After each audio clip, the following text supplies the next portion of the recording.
When Anastasia's killers gunned down Jerome Washington at 135th Street in 1957, Bumpy Johnson refused $50,000 blood money.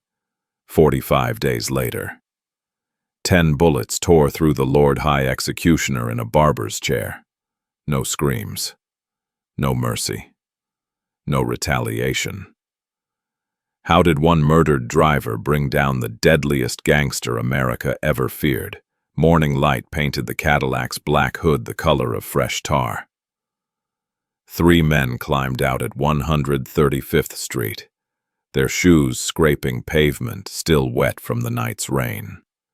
Jerome Washington sat behind the wheel, engine idling, waiting for the light to change. He never heard the footsteps approaching from behind. The first round punched through the driver's window and took half his jaw with it. The second opened his throat. By the third, he was choking on what used to be his voice. The shooters did not run. Running draws attention. They walked back to their Buick with the casual pace of men who had just bought cigarettes. Jerome's foot slipped off the brake. The Cadillac rolled forward 3 feet before the bumper kissed a lamppost. Steam rose from under the hood where radiator fluid mixed with oil. The engine died. 15 minutes later, Bumpy Johnson stood beside that cooling metal, staring at the ruin of a man who had driven him through Harlem for 15 years. Blood pooled in the footwell, thick and dark as motor oil, soaking into the carpet Jerome had vacuumed the night before. Bumpy's jaw muscles worked beneath his skin like cables under tension. Illinois Gordon stood close enough to smell the gunpowder still hanging in the air, close enough to hear Bumpy's teeth grinding. This was not the sound of grief.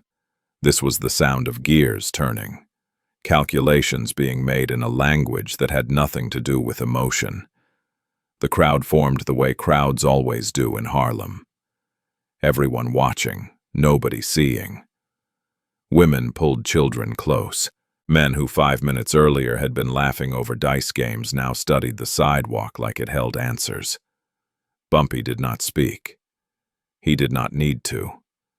His silence said everything that needed saying.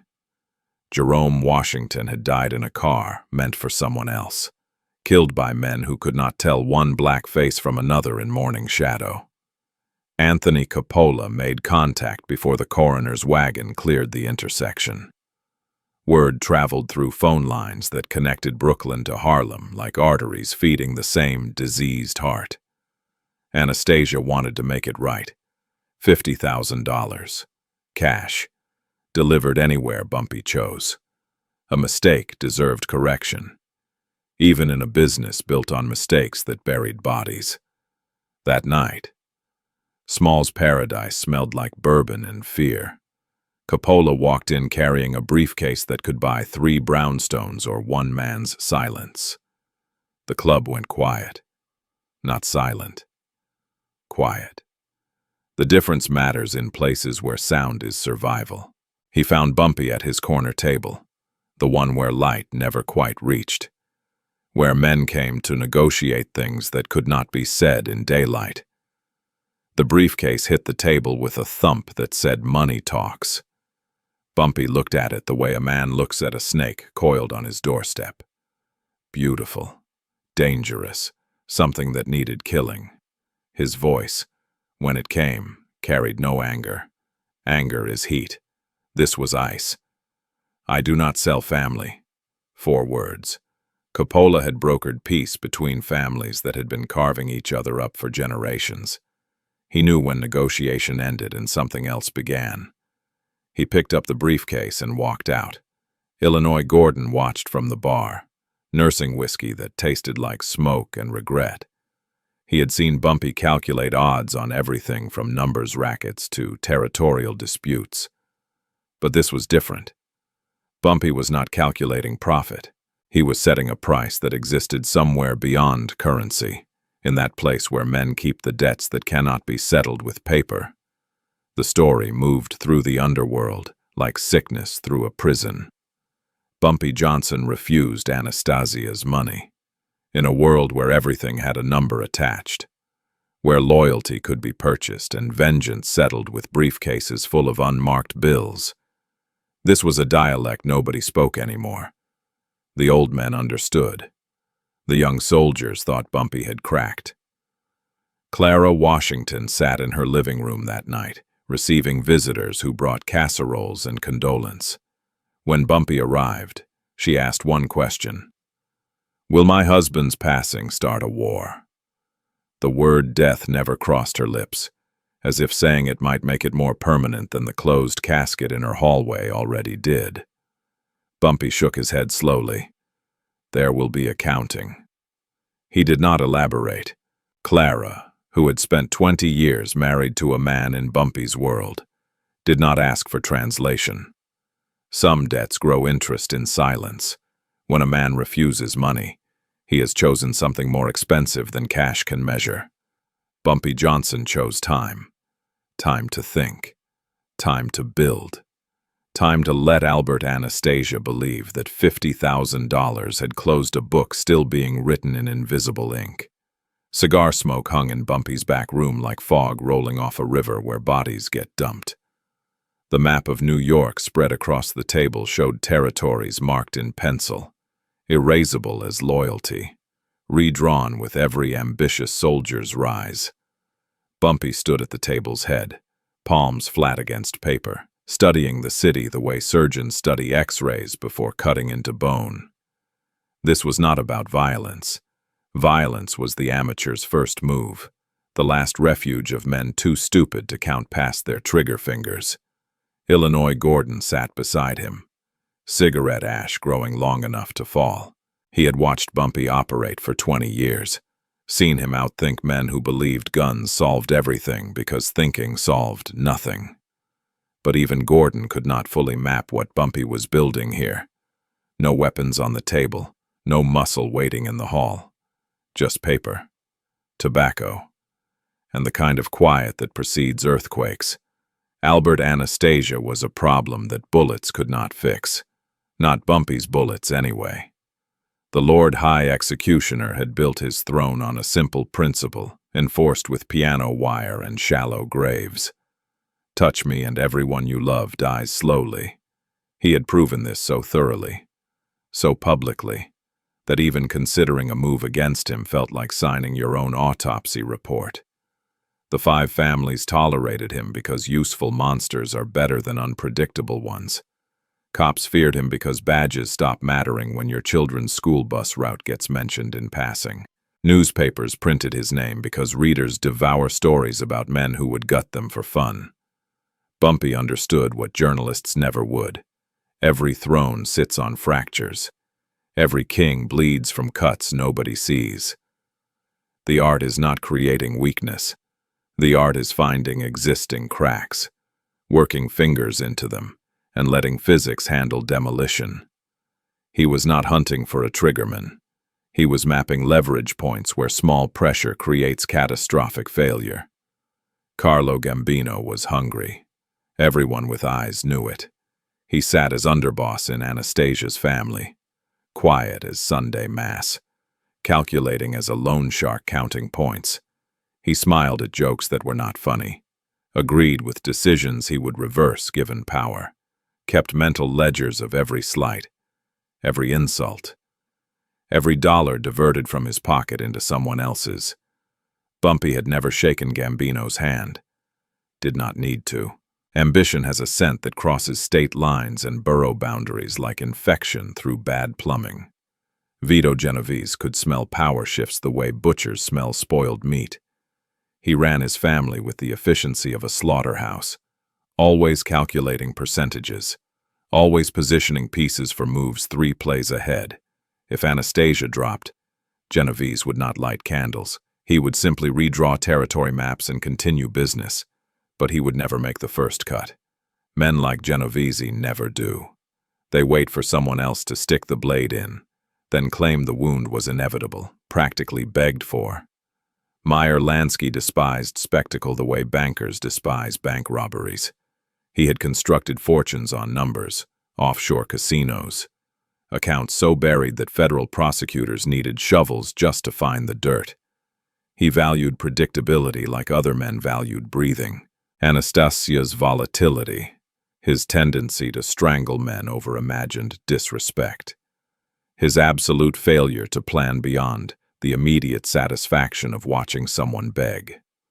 All this made Lansky's ulcer act up. A nervous Lansky was a Lansky who might study his fingernails if someone restored professional standards to an increasingly unprofessional business. Bumpy spread 5 weaknesses across the table like cards in a rigged game.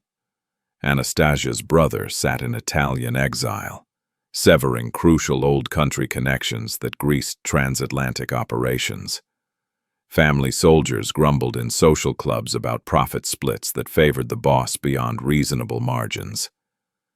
The other families had grown exhausted, managing Anastasia's temper, tired of explaining bodies that appeared without authorization or strategic purpose.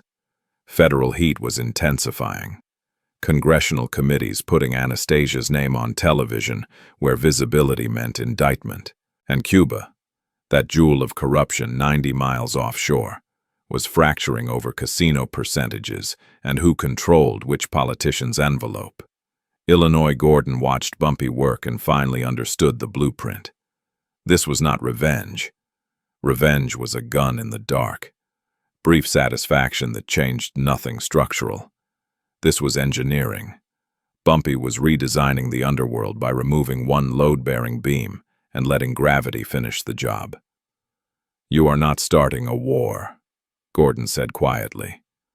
Bumpy looked up from the map, eyes flat as tombstones. "I do not start wars, Illinois.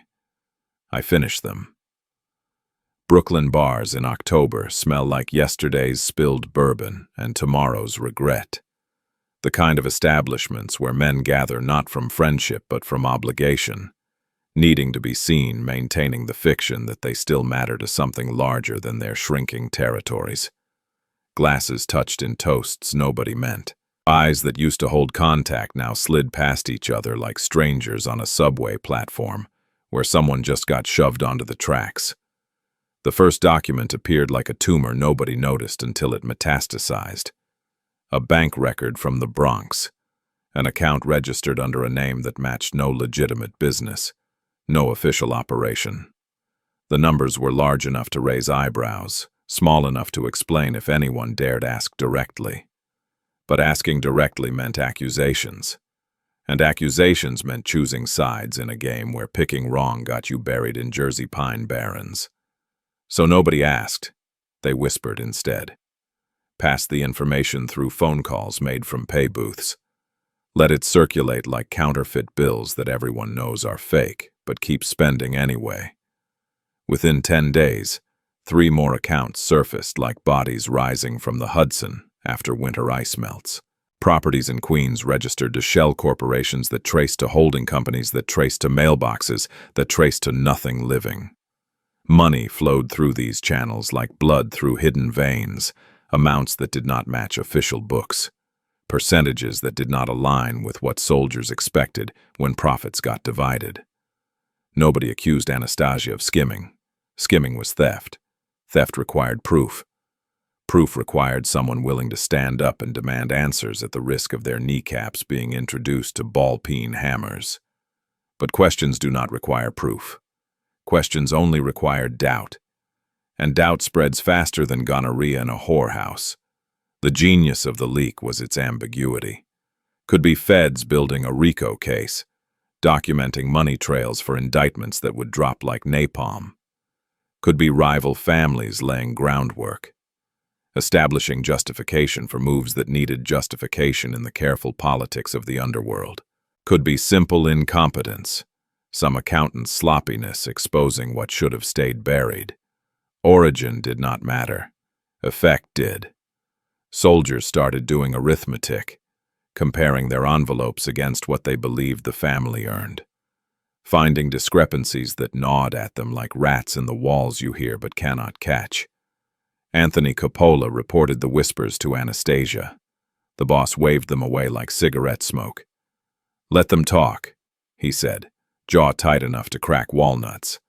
Talk never killed anyone worth killing. He was wrong. Talk kills slowly, the way carbon monoxide kills, invisible and patient. It corrodes foundations. It transforms loyal soldiers into suspicious employees. It makes men wonder if the oath they swore is being honored on both ends, or if they are the only suckers still keeping promises. Meyer Lansky received an envelope at his Miami office. No return address. Inside, spreadsheets detailing Cuba investments, percentages that did not match partnership agreements, profits that seemed to flow disproportionately toward one party. Lansky, who had survived 5 decades in a business where most men measured lifespans in months, understood immediately. Someone was building a case. Someone wanted his attention. He did not know who, did not need to. He filed the papers in his safe and waited, the way a gambler with a marked deck waits for the right moment to deploy information that will tilt the table. Carlo Gambino found documents in his mailbox, slipped between grocery store circulars and Con Edison bills. Financial statements showing money moving in directions never discussed in family meetings. He showed them to nobody, simply added them to his own calculations, his own quiet assessment of whether his current position served his future interests or whether loyalty had become a liability that smart men shed before it dragged them under. The second wave was surgical. Names of soldiers paid off the books, amounts contradicting official records, witnesses who had vanished before testifying in federal cases, disappearances that cost money and left trails careful men could follow if they knew where to look. Still nobody confronted, nobody accused.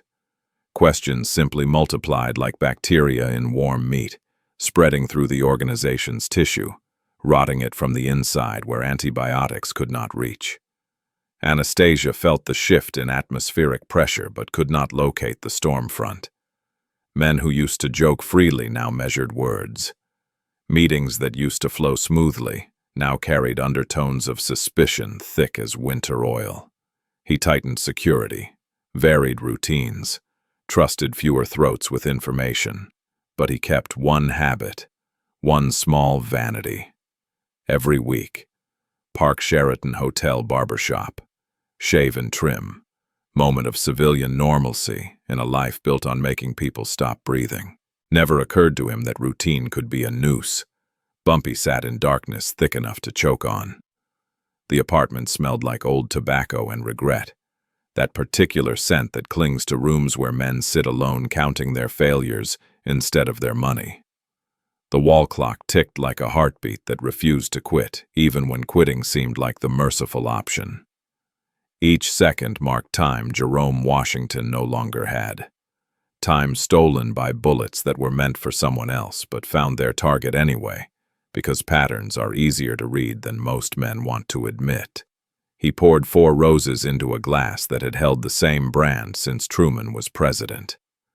The bourbon hit crystal with a sound like wind chimes in a graveyard. Routine. Consistency.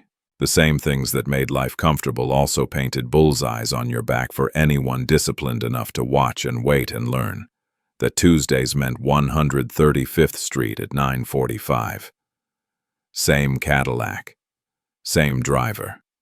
Same route that never varied because variation felt like paranoia, and paranoia felt like weakness. Clara Washington stood in the doorway without knocking. She had a key Jerome gave her along with instructions written on paper that lived between Psalms and Proverbs in her Bible. The funeral home smell still clung to her black dress. That chemical sweetness they use to mask the fact that flesh stops being sacred the moment it stops breathing. Her eyes held the kind of clarity that comes from watching a closed casket get lowered into frozen ground, while strangers mumbled prayers over remains too damaged to display. "He warned you about the roots," she said. Her voice carried no anger. Anger would have been easier. This was something colder, factual as a coroner's report listing cause of termination. Bumpy looked up, but his jaw stayed locked, muscles working beneath skin like cables under tension. Clara stepped inside and shut the door with a click that sounded like a revolver's hammer finding its chamber. 3 months back, Jerome told you the schedule was too regular. Said any professional with a notebook and patience could map your movements like subway lines. She moved closer, each footstep deliberate as a prosecutor approaching a witness who knows the testimony is about to crack open like a rotten egg. You told him professionals do not waste time on Harlem bosses when Manhattan offers bigger targets. The radiator hissed steam into air, already thick with truths nobody wanted spoken. Bumpy had dismissed Jerome's concern with the casual arrogance of someone who had survived 4 decades in a business where caskets outnumbered retirement parties. He had believed reputation was armor, that his name carried enough weight to make smart men think twice before pulling triggers. He had been wrong in the way that gets loyal men turned into cooling meat on coroners' tables. "I should have listened," Bumpy said. The words tasted like copper and bile. Clara's expression did not change. She had not come for apologies. Apologies were currency that bought nothing when your husband's face was hamburger in a casket sealed shut because some mortician's skill only extended so far. She had come to make certain Bumpy understood exactly whose failure had put Jerome in that car at that intersection, at that moment when Anastasia's shooters needed a black face behind a Cadillac's wheel. Jerome died because those Brooklyn animals cannot tell one of us from another when the light is bad, Clara said, and her voice stayed level as a carpenter's plane. But he died in that particular seat, because you made him an easy mark for anyone bothering to do homework. The truth landed between them like a cleaver on a butcher's block. Bumpy's throat worked, but nothing came out. Men who survive by reading situations do not argue with facts delivered this cleanly. This was not about revenge anymore. Revenge was personal, messy. The kind of satisfaction that got you buried next to whoever you killed.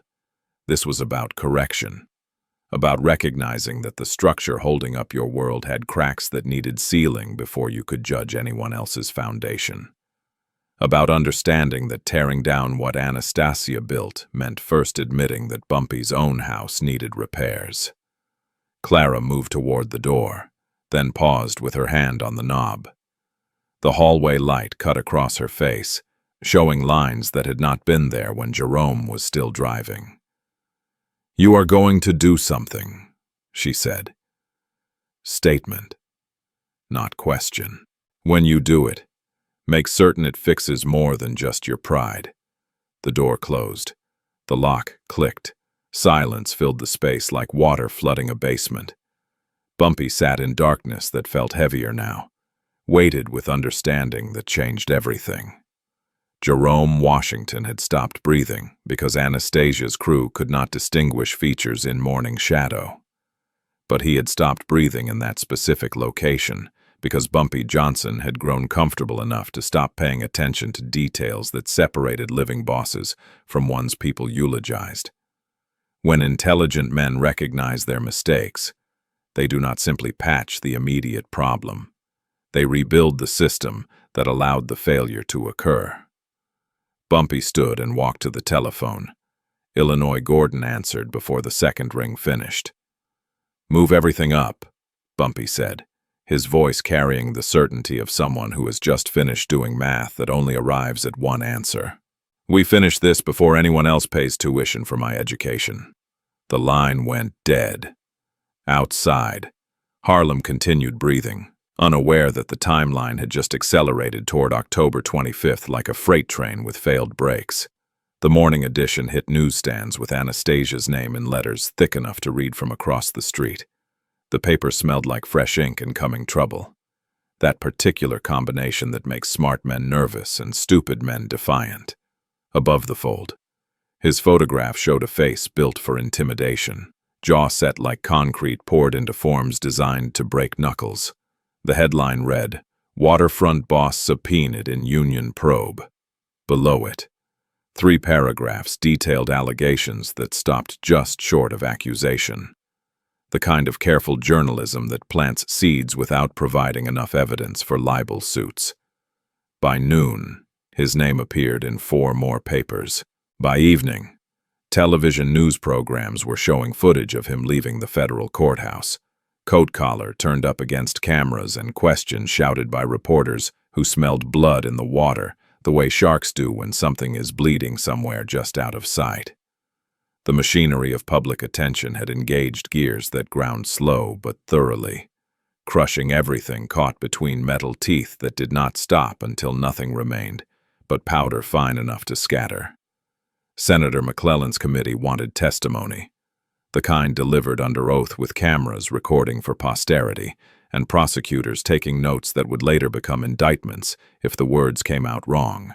Anastasia's lawyer filed motions that requested delays, dismissals, anything that kept his client's mouth away from microphones broadcasting to living rooms where voters lived. Voters who elected officials, who appointed prosecutors, who built careers by hanging scalps on office walls where ambitious men could admire them. The waterfront situation was elegant in its simplicity, brutal in its execution. Someone controlled which ships got unloaded quickly and which ones sat in harbor burning owners' money while cargo rotted in holds. Someone decided which union men worked and which ones found themselves unemployed with broken hands that would not heal properly.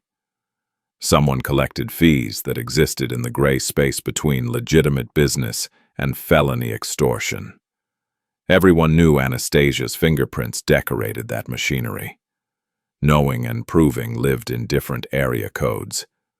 But committees did not need proof admissible in court. They needed theater. They needed a villain whose face confirmed voter suspicions that their tax dollars funded something more meaningful than highway projects and agricultural subsidies. Anastasia was perfect casting. He looked like what he was, a man who had crushed enough windpipes to know exactly how much pressure it took before cartilage collapsed and breathing stopped being possible. Information leaked to newspapers like water through cracked concrete. Details about bank accounts holding amounts that exceeded any legitimate earning capacity. About properties purchased through shell companies that existed only as filing cabinets in Delaware offices where corporate privacy was religion and questions were sin. About witnesses who developed sudden amnesia or vanished into shallow graves that would not surrender their contents until construction crews started excavating for buildings that would not be erected for decades. Anastasia responded by tightening security until his daily life resembled a military operation. 2 additional bodyguards joined his detail, bringing the total to 5 men whose job description was catching bullets meant for their employer. He changed restaurants, never eating at the same establishment 2 consecutive weeks. Varied his schedule until even his wife stopped knowing when he would arrive home. Started using 3 different vehicles on rotation, each one armored enough to stop rifle rounds. But he kept the barbershop appointment. Park Sheraton Hotel, 4th floor, Tuesday and Friday mornings at 10 o'clock. Same barber who had been trimming his hair since before Pearl Harbor, when enemies still preferred knives to subpoenas. His lawyer pleaded with him to stop. Too predictable, too exposed. Too many uncontrolled variables in a public space where anyone could walk in claiming they needed a haircut. Anastasia told his lawyer to handle legal motions and leave operational security to people who understood that a man who surrenders too many small pleasures might as well be imprisoned already. Paranoia is useful until it paralyzes. Anastasia started seeing betrayal in every conversation that lasted too long or ended too quickly. His inner circle contracted. Men who previously had direct access found themselves filtered through intermediaries who screened requests and controlled information flow. Soldiers who used to receive FaceTime now dealt with buffers, layers of insulation that made decision-making slow as cold syrup. The isolation started tactical, became habitual, metastasized into pathological. When you trust nobody, you end up alone in rooms where the only voice offering counsel is your own, and your own voice starts sounding rational, even when it suggests things that would have seemed insane 6 months earlier. Anastasia's internal monologue assured him he was untouchable, that federal investigators had nothing solid, that public attention would fade when the next scandal arrived to feed the news cycle's perpetual hunger. He miscalculated on every count. The spotlight did not pull any triggers, but it made men who might have protected him start calculating whether loyalty was worth the price when that price included their own names appearing in those same newspapers. Their own faces on television screens, their futures measured by whether they could afford attorneys skilled enough to keep them tasting free air instead of prison food. Light does not kill directly, but it makes allies reconsider their positions. In a business where survival depends on people standing beside you, reconsideration is the first step toward you standing alone.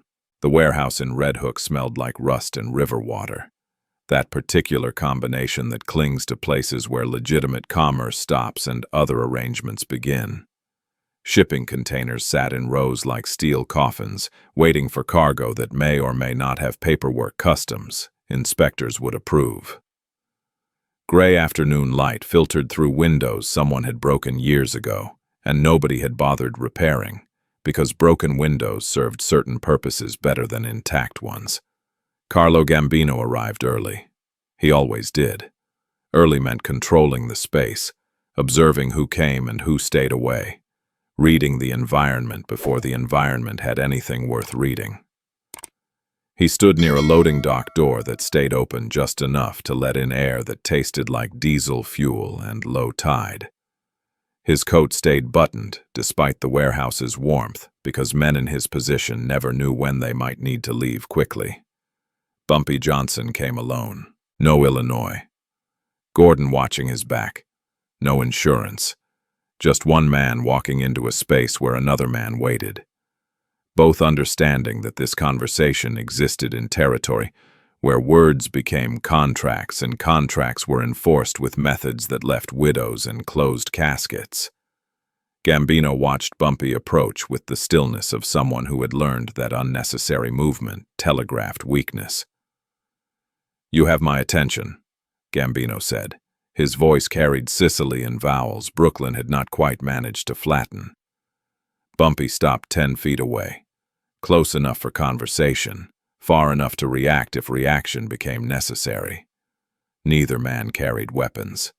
Neither needed to. They were not here to settle anything with violence. They were here to prevent it through understanding that benefited both parties more than corpses would. "Genovese will not interfere," Bumpy said, statement requiring confirmation or correction. Gambino's nod came once. Economical as Morse code. Genovese had been approached through channels that left no documentation.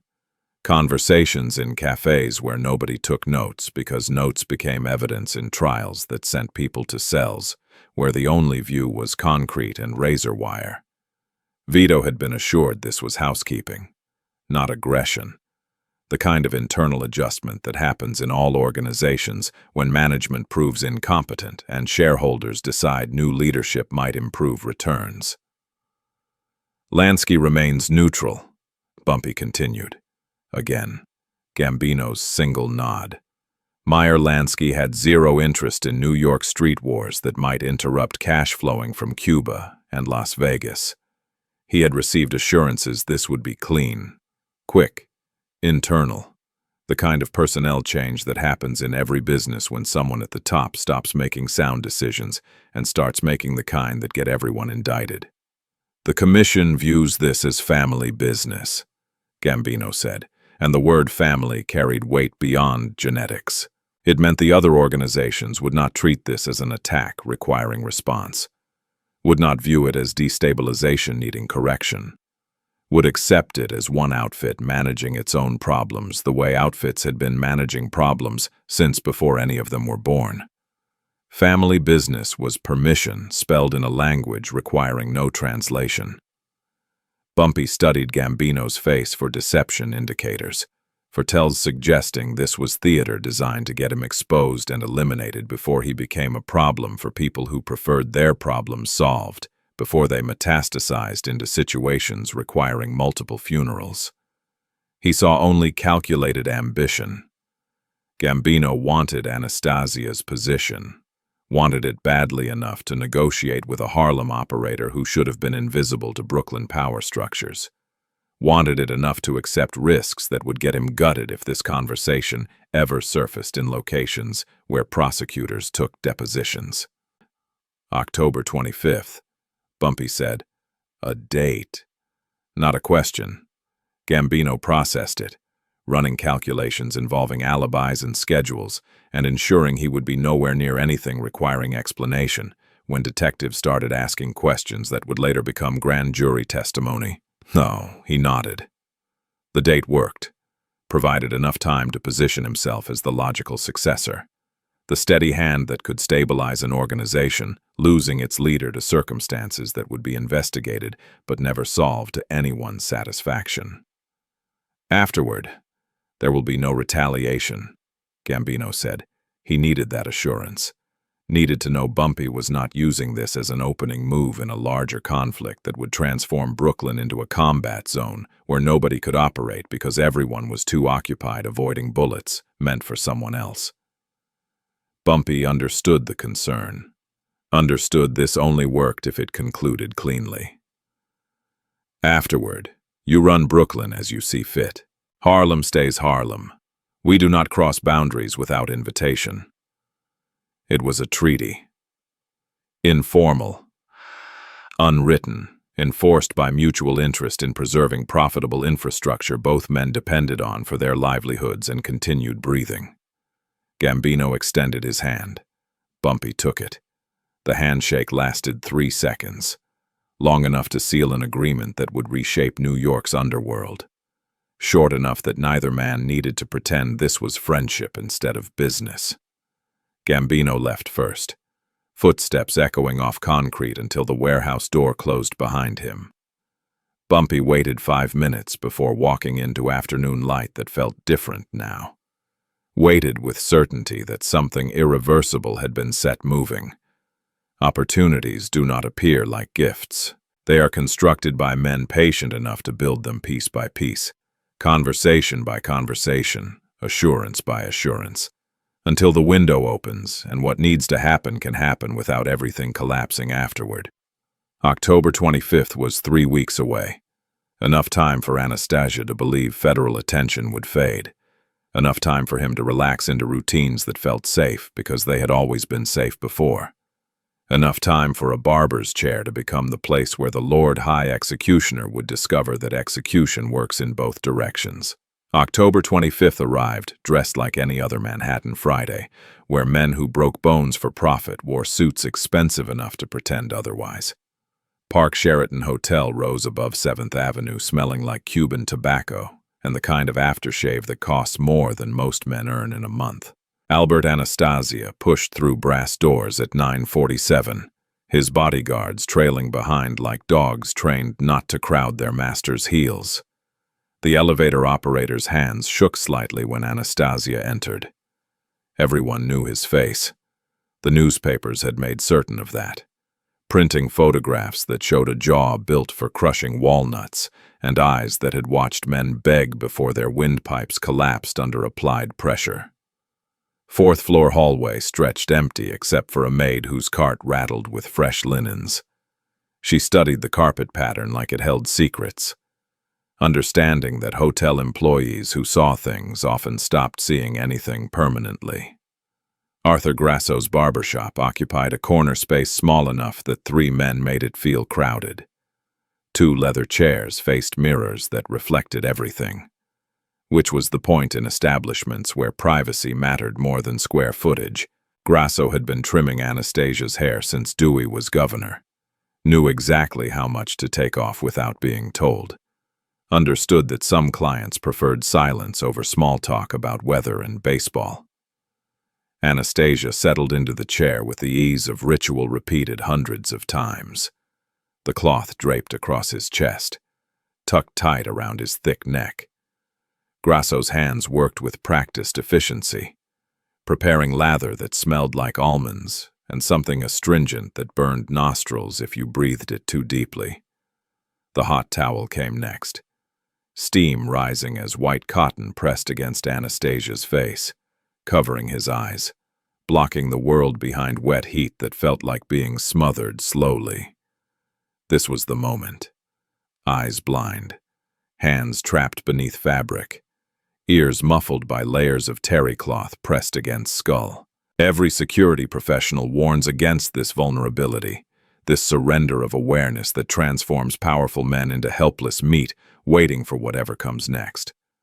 But routine is a narcotic stronger than heroin, convincing men that because nothing bad happened yesterday, nothing bad will happen today.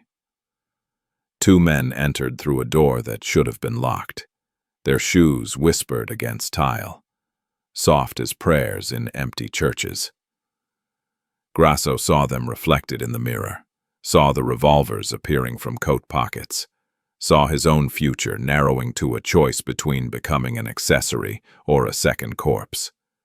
His hands kept moving, kept spreading foam across Anastasia's cheeks, like he was preparing a canvas for something artistic rather than something final. The first round punched through the towel and erased Anastasia's left eye, the socket imploding as bones splintered and the gelatinous orb ruptured, mixing with brain matter that suddenly had nowhere useful to go. The second round opened his throat 3 inches below his jaw, severing the carotid artery. His life began fountaining onto white porcelain and cream tile in rhythmic pulses that painted abstract patterns. Jackson Pollock might have admired if he worked in a medium this permanent. Anastasia's hands clawed at the chair arms, fingernails gouging leather as his nervous system fired random signals that meant nothing because the parts that interpreted signals were leaking onto tile. He lurched forward, momentum carrying him 3 feet before his legs remembered they no longer received instructions. He went down face first, his skull cracking against tile with the sound of a cantaloupe dropped from significant height. The shooters kept firing, professional, thorough, making certain that what had started would finish without requiring a return visit that might find better security arrangements. 10 shots total. Some found flesh. Others punched holes in mirrors and plaster, sending glass shards and white dust into air already thick with gunpowder smoke that smelled like the 4th of July in finality. When the cylinders clicked empty, the shooters turned and walked out with the same measured pace they had entered with. 2 men who had completed a morning's work and now needed to disappear into a city that swallows people the way sewers swallow rain. Grasso stood frozen, a straight razor still gripped in his right hand, his brain struggling to process how a man complaining about federal prosecutors 60 seconds ago was now a ruin leaking across expensive tile that would need replacing because some stains never come out no matter how much bleach you use. His hands were shaking now, trembling so badly the razor slipped from his fingers and clattered against porcelain. The sound obscenely loud in the aftermath of controlled violence. The bodyguards arrived 30 seconds too late, which is another way of saying they arrived in time to understand their professional lives had just ended, even if their actual lives continued temporarily. They found their employer cooling in a spreading pool that looked black under fluorescent tubes. One guard vomited into the wastebasket beside the waiting chairs. The other just stared, calculating how long he had before someone asked him how 2 men with revolvers got past security whose entire purpose was preventing exactly this scenario from occurring. Police sirens began wailing within minutes. Detectives arrived within the hour, notebooks ready, knowing they would fill pages with statements that led nowhere because witnesses in these situations developed selective blindness that no ophthalmologist could cure. Carlo Gambino received the news while having espresso in a social club that smelled like anise and ambition. He set down his cup slowly, his face showing nothing beyond mild concern. Within 48 hours, he would occupy Anastasia's chair at family meetings. Within a week, operations would resume with improved efficiency. No war erupted, no retaliation manifested. The commission met quietly and confirmed what everyone already understood. Successors always stand closer than enemies, waiting patiently in shadows for light to become vacant. Bumpy Johnson's Cadillac idled at the curb outside Clara Washington's brownstone on a Tuesday, when Harlem smelled like collard greens and distant rain. He carried a leather satchel that weighed more than its physical contents suggested, the kind of weight that comes from understanding what currency represents when it is trying to purchase something beyond goods and services. Illinois. Gordon stayed behind the wheel, engine running, eyes scanning the street with the attention of someone who knows safety is temporary and vigilance is the only insurance worth buying. Clara opened the door before Bumpy's knuckles touched wood. She had been expecting him the way you expect winter after autumn, not knowing the exact date but certain of its arrival.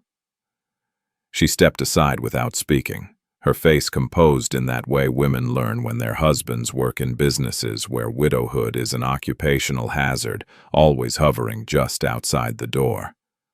The living room still held traces of funeral flowers, their sweetness gone sour as decay set in, and nobody remembered to throw them away. Bumpy placed the satchel on the coffee table that separated them like a demilitarized zone. The leather was Italian, expensive enough that its craftsmanship whispered money in a dialect everyone understood regardless of their native tongue. He did not open it immediately. Instead, he sat in Jerome's chair, the one with the armrest worn smooth by 15 years of a driver's elbow, resting there, while he read box scores and pretended not to notice his wife watching him, with the kind of love that survives decades in a profession that typically terminates marriages long before it terminates the men working them. 100,000, Bumpy said, no pride in his voice, no triumph, just numbers delivered the way accountants deliver figures that represent something beyond mere arithmetic. Clara's hands stayed folded in her lap, fingers laced together tight enough that her knuckles had gone pale. She did not reach for the satchel, did not ask to verify the count. Asking would suggest doubt, and doubt between people in their world was more insulting than any accusation could be. Coppola brought 50, Clara said quietly, her voice steady as a surgeon's hand during delicate work. You told him no. The words hung between them like cordite smoke after revolvers empty their cylinders. Bumpy nodded once, sharp as a period ending a sentence that required no elaboration. He had refused Anastasia's offer because accepting would have meant Jerome's termination was a transaction settleable with currency, a professional miscalculation corrected through professional compensation. Nothing personal, just business as usual. Jerome was not a mistake, Bumpy said, each word carrying the weight of absolute certainty. He was a consequence of my arrogance. I got comfortable. Comfortable men get predictable. Predictable men get their drivers turned into cooling meat at intersections. He let that truth settle between them like sediment sinking through still water. This money does not erase that, does not resurrect him, does not absolve me of contributing to his termination through negligence that should have known better. Clara's eyes glistened but held. Tears would come later when she was alone and could afford to let grief drag her somewhere private where witnesses would not see her break. Right now, she needed to hear what Bumpy had come to say, needed to understand what Jerome's passing had purchased beyond her widowhood and a leather bag full of bills that would pay for things she no longer wanted, because the only thing she actually wanted was impossible to buy at any price. You said there would be accounting, Clara continued, and her voice carried something harder now, steel wrapped in velvet. Anastasia stopped breathing in a barber's chair. That was your accounting. Not a question. A statement delivered with the clarity that comes from living close enough to violence to recognize its signature regardless of how careful the handwriting tries to be. Bumpy's jaw worked beneath skin that had seen 60 winters and learned how to hide what burned underneath. Anastasia represented a structure that needed dismantling. Jerome's passing created the catalyst. I used it rather than waste it on immediate satisfaction that would have solved nothing beyond making me feel better temporarily. He leaned forward slightly, his hands clasped between his knees. That does not make me noble. Makes me someone who builds things that last longer than the next funeral. Clara reached for the satchel. Her fingers traced the leather stitching, feeling texture that represented both enormous value and complete inadequacy simultaneously.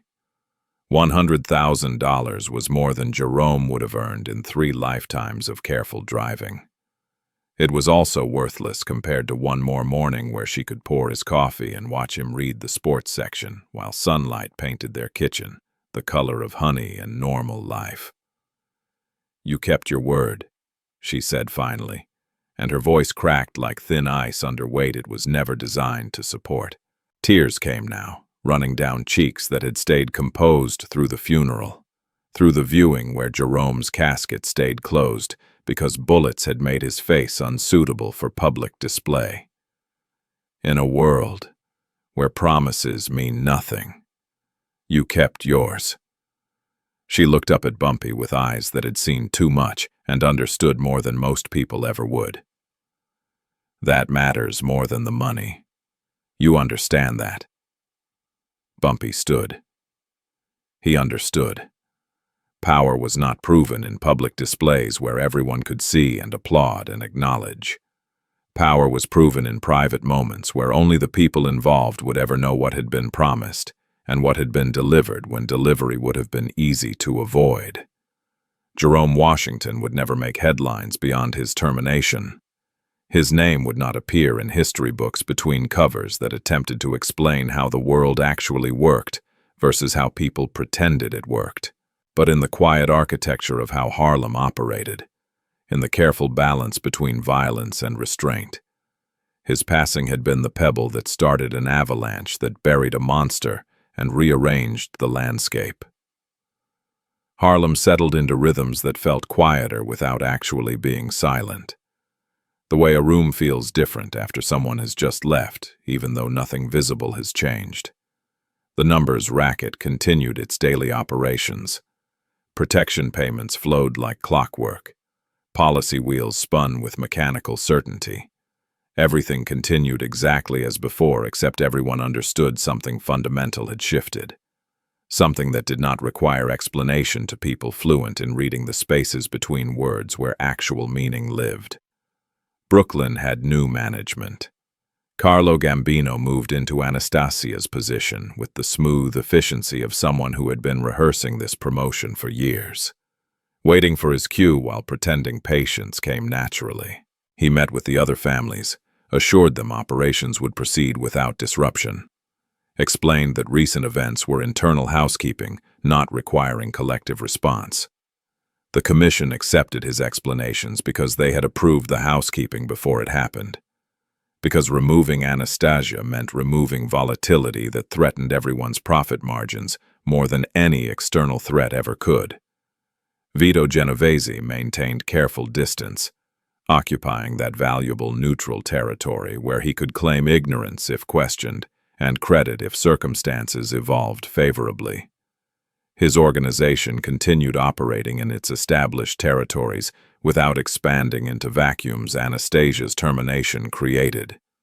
Smart players understood that grabbing too much too fast attracted attention from people who preferred stability over ambitious expansion, that destabilized arrangements that had been negotiated through decades of bloodshed and compromise.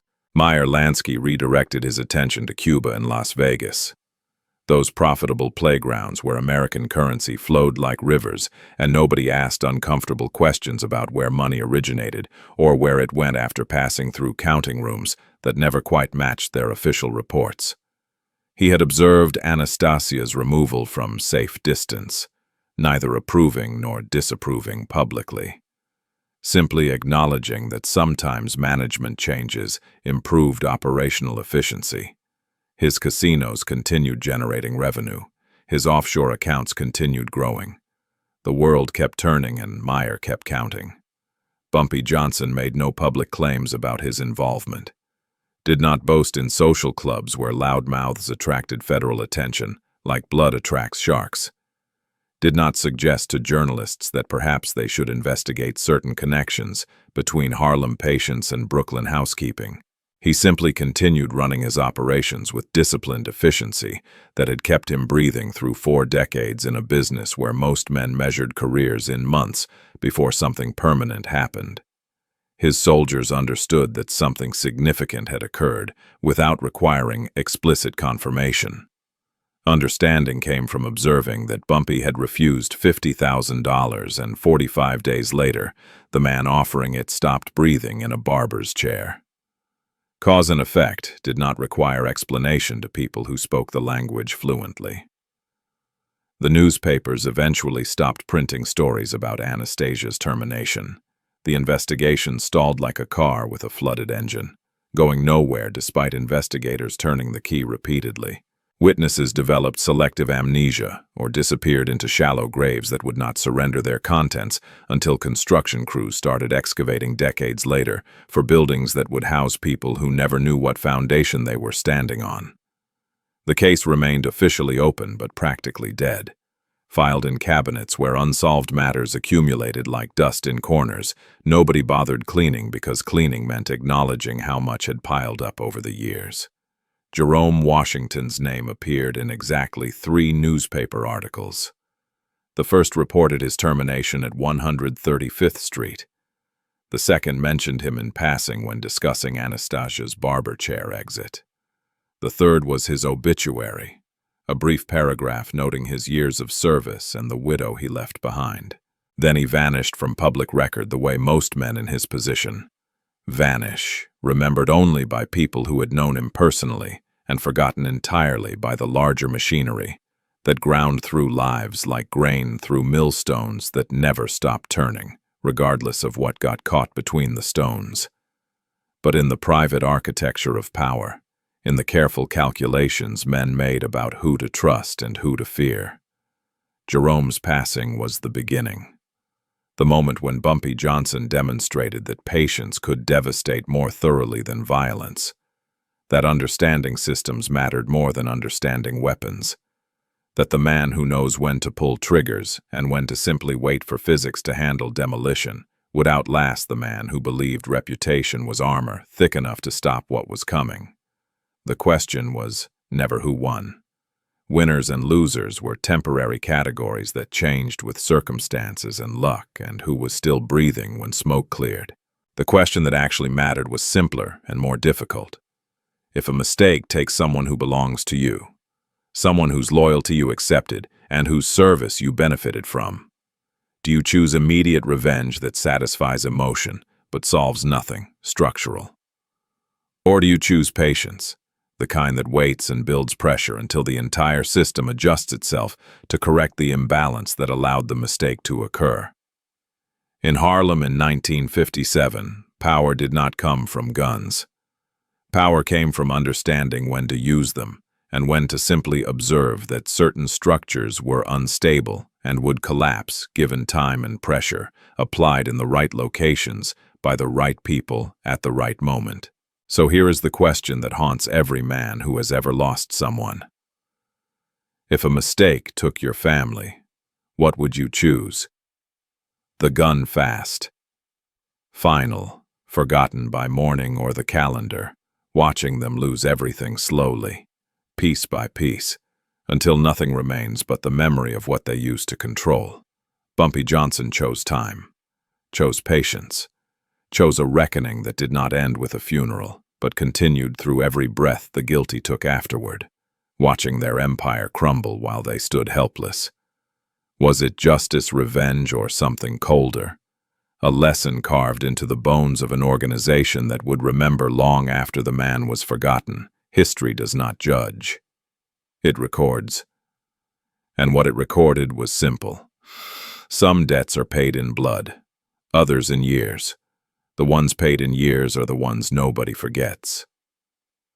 If this story showed you how real power operates in shadows where decisions cost lives and patience costs more, hit that subscribe button, because understanding how the world actually works requires seeing what most people refuse to look at, and we are just getting started.